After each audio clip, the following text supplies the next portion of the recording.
Hello, I'm Mr. Smith. Today's learning will focus on product lifecycle analysis, people, culture and society, global production and its effects on culture and people. The term production derives from Old French. It means a coming into being.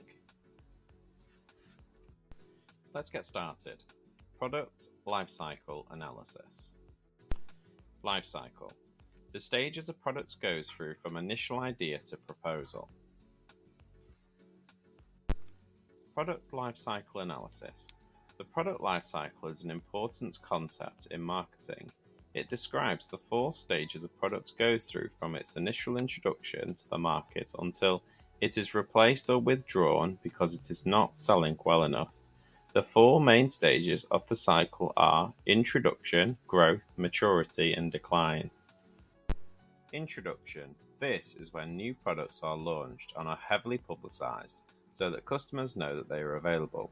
This might be a new product or a new version of an existing product. For example, a new model of a smartphone with a larger memory or a longer battery life. Growth. Once the product is available, sales will grow as more people become aware of the product and buy to replace previous products or older models. Maturity. Sales of the product reach their peak. Companies will want this stage to last as long as possible so that they will get the maximum number of sales. Decline. At this stage, most interested customers have already bought the product, or a newer model will be available, at which point sales will begin to fall. The product life cycle will depend on the product being sold.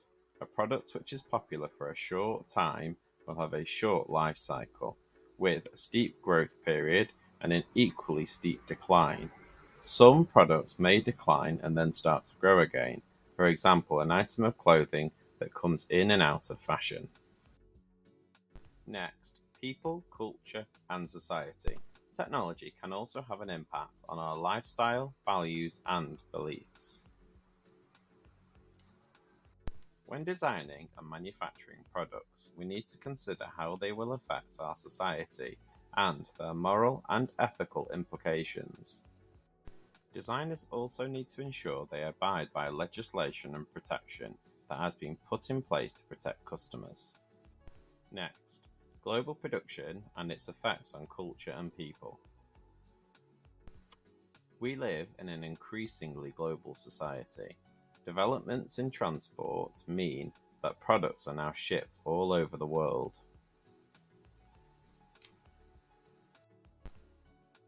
Components and parts for some products may be produced in several different countries and transported between countries during the manufacturing process. Increasing automated production in factories has speeded up production processes, helping to reduce manufacturing costs. Similarly, developments in communication, technology, and the internet mean that we can work with, sell to, and buy products from people almost anywhere in the world.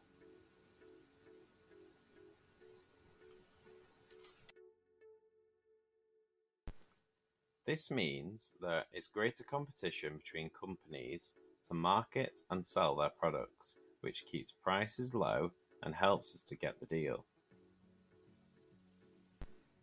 Mobile technology and the internet mean we can communicate with people all over the world at any time through email and social media. These developments make us better connected and can increase our awareness of other cultures and societies. However, there are downsides to these new technologies and global production. Importing cheaper products from other countries instead of buying products produced locally can lead to job losses in our own society. It may be possible to produce these products more cheaply in another country, but this may be because workers in that country are paid low wages and work in poor conditions. This can be detrimental to their lives and health. We need to question the ethical and moral implications of making these choices. Increased automated production may have freed up our time, reduced manual labour and stopped us from having to carry out menial tasks, but has caused job losses in some industries as fewer people are needed to perform these roles. While mobile technology may have increased the frequency of our interaction with other people, it may lead us to having fewer face-to-face interactions, which causes us to feel isolated. Mobile technology, many people feel it has blurred the boundaries between their work and leisure time and has a negative impact on their sleep and mental well-being. As designers, we also need to question the cultural implication of global production. We need to be sensitive to the ideas, values, beliefs, and customers of different cultures when we are designing products.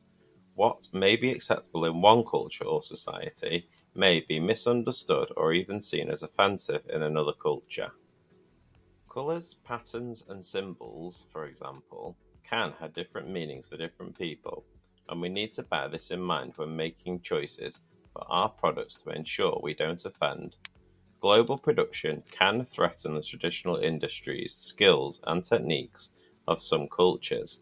We need to consider carefully the impact new products may have on these traditions. Knowledge check. Please try and answer the questions below. Number 1. What does life cycle mean?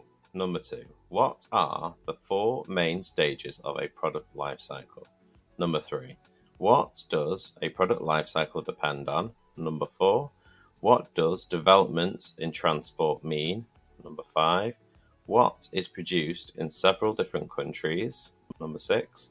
What does the development in communication technology and the internet mean? And number 6. Can you explain one positive and one negative to new technologies and global production? Pause the video and have a go. You can find more helpful information on Mr. K. Smith on YouTube. Please subscribe, like, and leave a comment. Information for this